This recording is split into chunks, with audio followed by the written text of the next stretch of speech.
Qui m'a vu a vu le Père. Jean 14, 9.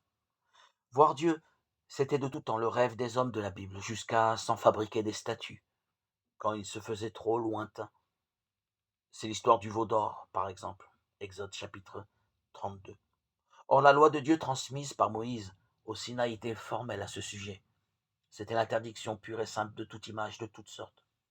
Tu ne feras aucune idole, aucune image de ce qui est là-haut, dans les cieux, ou en bas sur la terre, ou dans les eaux, par-dessous la terre. Exode 20, 4.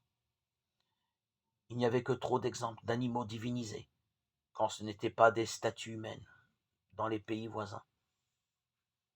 Pourquoi cette interdiction si radicale?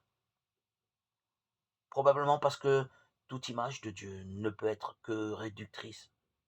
D'autre part, c'est une leurre et une fausse piste, un danger, de disposer de Dieu à notre guise, lui assigner une place en somme. Une autre raison encore, Dieu lui-même ne cherche pas à capter toute notre attention, il voudrait nous voir nous tourner vers nos frères. Dieu lui-même avait suggéré quel portrait de lui était visible, tout simplement l'humanité elle-même.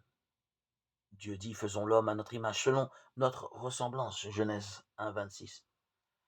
Voilà la seule image que son peuple avait de Dieu, jusqu'à la venue de Jésus. Désormais, c'est sur le visage du Christ que nous pouvons contempler Dieu. Qui m'a vu a vu le Père. Jean 14, 9.